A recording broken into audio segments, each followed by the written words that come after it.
کو پہنچاؤ۔ ساتویں امام کے زمانے میں یہ جو وکالت کا سسٹم بنا، اس حوالے سے میں تھوڑا سا عرض کرتا ہوں۔ یہ میرے پاس ایک کتاب رکھی ہوئی ہے، اس کا میں تعارف بھی کروا دیتا ہوں۔ فارسی میں یہ کتاب ہے، اور انشاءاللہ اگر کسی کو توفیق ہو، کسی عالم کو، تو اس کا ترجمہ بھی وہ کرے۔ بڑی بہترین کتاب ہے امام جواد علیہ السلام کی زندگی کے اوپر۔ یہ خاتون ہے جنہوں نے لکھا، ان کا نام ہے ڈاکٹر مرضیہ محمد زادہ، ٹھیک ہے۔ انہوں نے یہ کتاب لکھی ہے امام جواد علیہ السلام کی زندگی پہ۔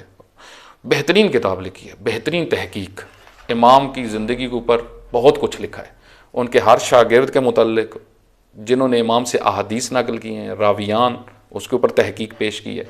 خود امام کی زندگی کے سیاسی حالات امام تقی علیہ السلام کے، کیونکہ امام تقی علیہ السلام کی زندگی کے جو حالات سیاسی سمجھے گا، اس کو امام نقی علیہ السلام کے بھی حالات سمجھ میں آ جائیں گے، امام حسن عسکری علیہ السلام کے حالات بھی سمجھ آ جائیں گے۔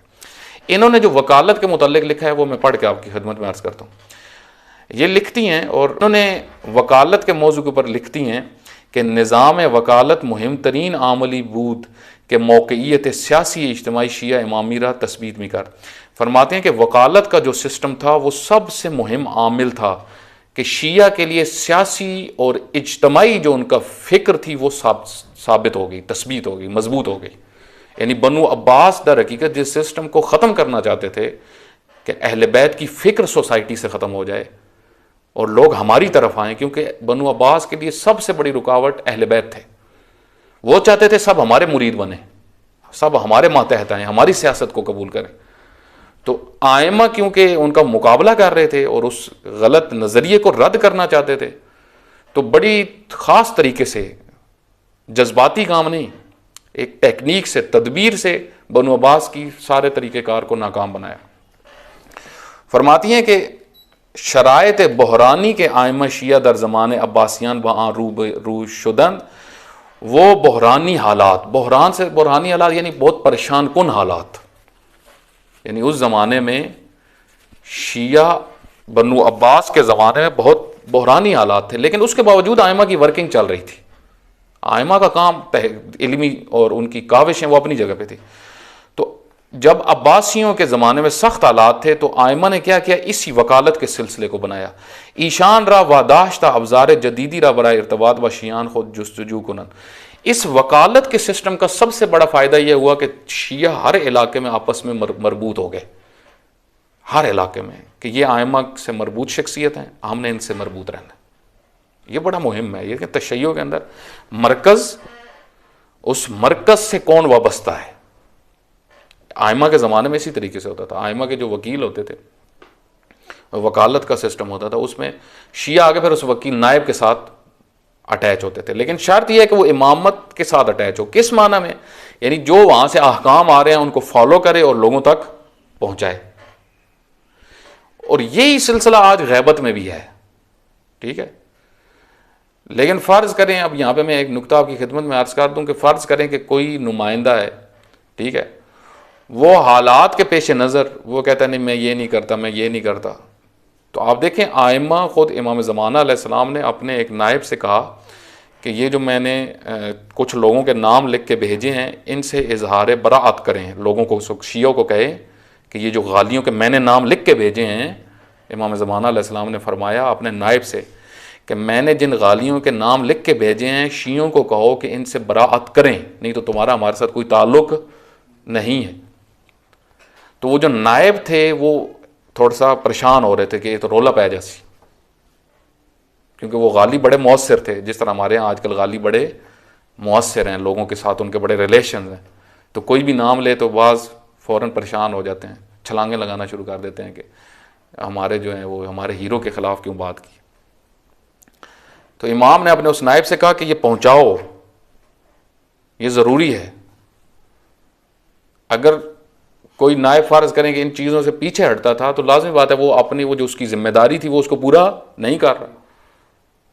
تو اب نام اگر امام کا فرض کریں ادھر لے رہا ہو لیکن امام والا کام نہ کر رہا ہو تو یہ مقصد پورا نہیں ہوتا۔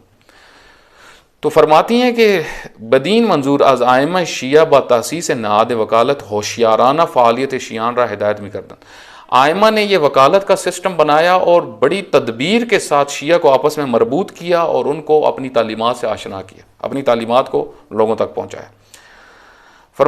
پھر لکھتی ہیں کہ از روزگار امام صادق علیہ السلام آئمہ شیعان خود وجوہ شرعی و ہدایہ مالی می پذیرفتن۔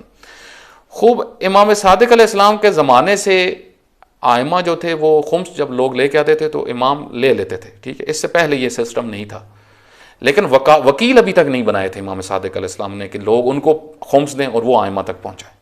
یہ سسٹم کب شروع ہوا؟ امام موسیٰ کاظم علیہ السلام کے زمانے میں۔ ولی امام صادق کثیرہ وکیل در اخذ اموال نہ کر دے بود، امام صادق علیہ السلام نے کسی کو بھی اموال کے لیے وکیل نہیں بنایا تھا۔ نظام وکالت را امام کاظم بنیان گذاشت، اس پورے سسٹم کو، وکالت کو، یعنی خمس بھی آئے ان کے ذریعے سے، یہ امام موسیٰ کاظم علیہ السلام نے اس کی بنیاد رکھی۔ وکلائے امام در شہرائے مختلف زندگی میں کردن، امام کے جو وکیل تھے وہ مختلف شہروں میں تھے، اگرچہ ان کے لیے مشکلات تھی بہت ساری، مصر میں تھے، بغداد میں تھے، مدینہ میں تھے، اور دوسرے شہر انہوں نے تفصیل کے ساتھ یہاں پہ ڈسکشن کی ہے۔ اور پھر آگے لکھتی ہیں کہ امام رضا علیہ السلام کے زمانے میں یہ اور منظم ہو گئے، اور آگے پھر یہ سلسلہ بڑھتا رہا یہاں تک کہ قم کے اندر نمائندے تھے۔ جب امام جواد علیہ السلام کا زمانہ ہے تو اس وقت بھی یہ وکلاء کا سسٹم پھر اتنا پھیل گیا کہ یہاں تک کہ علی بن مہزیار در احواز، ابراہیم بن محمد ہمدانی در ہمدان، یحییٰ بن ابی عمران در رے، یونس بن عبد الرحمن و ابو عمر حذا در بصرہ، علی بن حسان واسطی در بغداد، علی بن اسباد در مصر، صفوان بن یحییٰ در کوفہ، صالح بن محمد بن سہل و زکریہ بن آدم در قم۔ یہ مین لوگ تھے، امام جواد علیہ السلام سے مربوط تھے۔ اور یہ جو بہت ساری شخصیات ہیں یہ بعد میں امام نقی علیہ السلام کے ساتھ بھی مربوط تھے اور امام حسن عسکری علیہ السلام کے ساتھ بھی مربوط تھے۔ ان کے نام، ان کی تاریخ، ان کی کاوشیں، ان کی خدمات، یہ آئینہ تھے آئمہ کا۔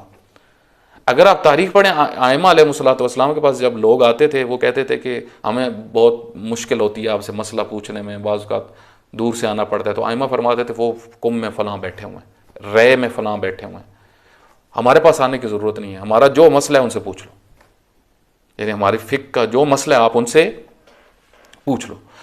امام حسن عسکری علیہ السلام کے زمانے میں، اب میں تھوڑا سا